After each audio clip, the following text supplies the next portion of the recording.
Good afternoon, everyone. I'm Aljon Montaño from Group 3. I will discuss the two capital budgeting techniques. 10.2, which is the payback period, and 10.3, the net present value, or the NPV. The first capital budgeting technique is the payback period. The payback period is the amount of time required for the firm to recover its initial investment in a project, as calculated from cash inflows. It is commonly used to evaluate proposed investment. Example for the payback period: Montaño's Corporation, a medium-sized metal fabricator that is currently contemplating two projects. Project A requires an initial investment of $42,000. Project B requires an initial investment of $45,000. The projected relevant cash flows for the two projects are presented on the data and illustrated on the timelines. In Project A, the cash inflow is annuity, or fixed amount of cash inflow every year. We can find the payback period by dividing the initial investment by its annual cash inflow. $42,000, which is the initial investment, divided by $14,000, the annual cash inflow, equals 3. Therefore, the payback period in Project A will take 3 years to recover its initial investment. While in Project B, the cash inflow is a mixed stream, or cash flow that is not uniform in amount or frequency. We can find the payback period by subtracting the yearly cash inflow to its initial investment. In year 1, the cash inflow is $28,000, so we can subtract the $45,000, which is the initial investment, to $28,000 is equal to $17,000. In year 2, the cash inflow is $12,000. We can subtract from the remaining $17,000 from year 1. So, $17,000 less $12,000 equals to $5,000. In year 3, the cash inflow is $10,000, but the remaining initial investment to recover is $5,000 only. So it means that only 50%, or 0.5 of the $10,000 will be deducted from cash inflow. Therefore, in Project B, the payback period is 2.5 years in order to recover the initial investment. When the payback period is used to make accept-reject decisions, the following decision criteria will apply. If the payback is less than the maximum acceptable payback period, accept the project. If the payback is greater than the maximum acceptable payback period, reject the project. Pros and cons of payback period analysis. Large firms sometimes use the payback approach to evaluate small projects, and small firms use it to evaluate most projects. By measuring how quickly the firm recovers its initial investment, the payback period also gives implicit consideration to the timing of cash flows and therefore to the time value of money. The first major weakness of the payback period is that the appropriate payback period is merely a subjectively determined number. Example: AJ is considering investment $20,000 to obtain a 5% interest in a rental property and estimates to receive between $4,000 and $6,000 per year in cash from his 5% interest in the property. The project is structured in a way that allows all investors to maintain their investment in the property for at least 10 years. AJ expects to remain in the 25% income tax bracket. To be accepted, AJ requires the investment to pay itself back in terms of after-tax cash flows in less than 7 years.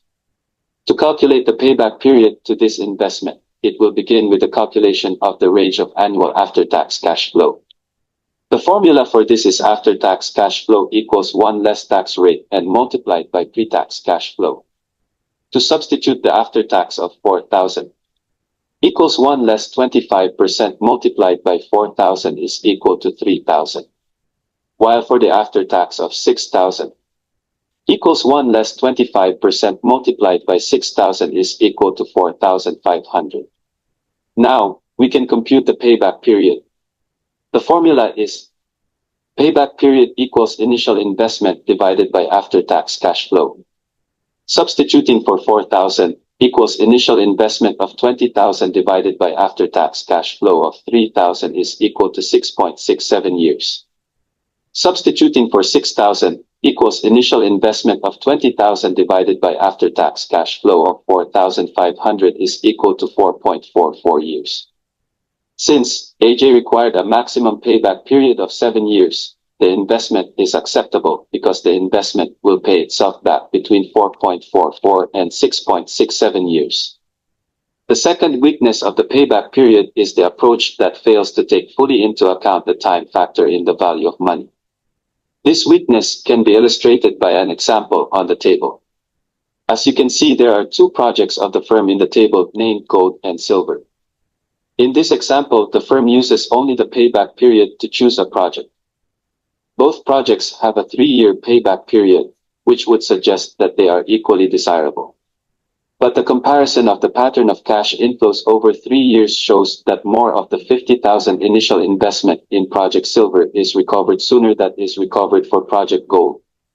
For example, in year 1, 40,000 of the 50,000 invested in Project Silver is recovered, whereas only 5,000 of the 50,000 investments in Project Gold is recovered. Given the time value of money, Project Silver would clearly be preferred over Project Gold, in spite of the fact that both have identical 3-year payback periods. The payback approach does not fully account for the time value of money, which, if recognized, would cause Project Silver to be preferred over Project Gold. The third weakness of the payback period is its failure to recognize cash flows that occur after the payback period.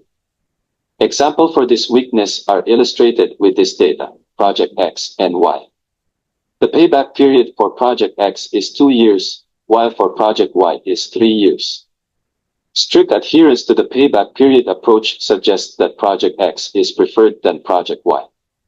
However, if we look beyond the payback period, we see that Project X returns only an additional 1,200, which is 1,000 from year 3, plus 100 for year 4, and plus 100 for year 5. Whereas Project Y returns an additional 7,000, which is 4,000 in year 4 and 3,000 for year 5. On the basis of this information, Project Y appears preferable to X. The payback approach ignored the cash inflows occurring after the end of the payback period. The second capital budgeting technique is the net present value, or NPV. This technique is used in a financial metric to evaluate an investment or project. It compares the present value of expected future cash inflows with the present value of anticipated cash outflows. In simpler terms, NPV helps determine whether an investment will yield returns that exceed the initial investment, accounting for the time value of money. The net present value is found by this formula, by subtracting a project's initial investment, CF, from the present value of its cash inflows, CF, discounted at a rate equal to the firm's cost of capital, R, to the power of time, T. NVP equals present value of cash inflows less initial investment. Example. We can illustrate the net present value, NPV, approach by using the table. The table shows two projects, A and B. Project A has an investment of 42,000 in year 0 and Project B is 45,000, with cost capital of 10% for both projects. The cash inflows for Project A are annuity while Project B are mixed stream. To calculate the present value of cash inflows, we will use the formula CF over 1 plus R to the power of T. For Project A, in year 1, 14,000 cash inflow over 1 plus discount rate of 10% to the power of 1 year, or 1.1 in simplified terms, will give us 12,727.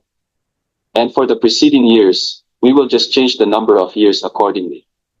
To get the total present value, we will sum up the amount from year 1 to 5, which will give us 53,071. And to get the net present value of Project A, we will have to subtract the total present value amounting to 53,071 to the initial investment of 42,000, and it will give us 11,071. For Project B, in year 1, 28,000 cash inflow over 1 plus discount rate of 10% to the power of 1 year, or 1.1 in simplified terms, will give us 25,455. And to the preceding years, we will just change the cash inflow since it is a mixed stream and the number of years accordingly. To get the total present value, we will sum up the amount from year 1 to 5, which will give us 55,924. And to get the net present value for Project B, we will have to subtract the total present value amounting to 55,924 to the initial investment of 45,000, and it will give us 10,924. When NPV is used to make accept-reject decisions, the decision criteria are as follows. If the NPV is greater than 0, accept the project. If the NPV is less than 0, reject the project. If the NPV is greater than 0, the firm will earn a return greater than its cost of capital. In this example, both projects are acceptable because the net present value of each is greater than 0. If the projects were being ranked, however, project A would be considered superior to B since it has a higher net present value than B. NPV and the profitability index. A variation of the NPV rule is called the profitability index, PI. For a project that has an initial cash outflow followed by cash inflows, the profitability index, PI, is simply equal to the present value of cash inflows divided by the initial cash outflow. To evaluate investment using PI, the decision rule they follow is to invest in the project when the index is greater than 1.0. When the PI is greater than 1, it implies that the present value of cash inflows is greater than the initial cash outflow, so a profitability index greater than 1 corresponds to a net present value greater than 0. In other words, the NPV and PI methods will always come to the same conclusion regarding whether a particular investment is worth doing or not. The formula of profitability index is PI equals sum of present value over initial investment. Example. We will refer back to the previous sample that shows the present value of cash flows. For project A, we will compute the PI. The sum of present value for project A is 53,071 divided by initial investment of 42,000 equals to 1.26. While for project B, 55,924, the sum of present value divided by 45,000, the initial investment equals to 1.24. Therefore, both projects are acceptable because the profitability index is greater than 1.0, which is not surprising because we already know that both projects have positive NPVs. Furthermore, in this particular case, the net present value and profitability index both indicate that project A is preferred over project B. NPV and economic value added. The economic value-added approach is typically used to measure an investment's performance on a year-by-year basis. The EVA method begins the same way that net present value does by calculating a project's net cash flow. However, the EVA approach subtracts from those cash flows a charge that is designed to capture the return that the firm's investors demand on the project. The EVA method determines whether a project earns a pure economic profit. They mean that revenues are greater than expenses. The term pure economic refers to a profit that is higher than expected given the competitive rate of return on a particular line of business. Example, a certain project costs 1 million upfront, but after that it will generate net cash inflows each year of 120,000. And the firm's cost of capital is 10%. To calculate the NPV of this project, we would simply discount the cash flow and add them up with the invested capital. So, we will substitute the formula, NPV equals cash inflows, the 120,000, divided by cost of capital, the 10%, plus invested capital, minus 1 million. Then simplify, 120,000 divided by 10% is 1,200,000, and 1,200,000 plus minus 1 million equals to 200,000. To calculate the investment economic value added in any particular year, we start with the annual cash flow, which is 120,000. Next, we will assign a charge that accounts for the return that investors demand on the capital that the firm has invested in the project. For this example, the firm invested 1 million and investors expect a 10% return. That means that the project's annual capital charge is 100,000, a cost capital of 10% x invested capital 1 million. Then, 120,000 less 100,000 equals to 20,000, the annual EVA of this project. In other words, this project earns more than its cost of capital each year. So the project is clearly worth doing. To calculate the EVA for the project over its entire life, we would simply discount the annual EVA figure using the firm's cost of capital. In this sample, the project produces an annual EVA of 20,000 in perpetuity. Discounting this at 10% gives us a project EVA of 200,000, which is identical to the NPV.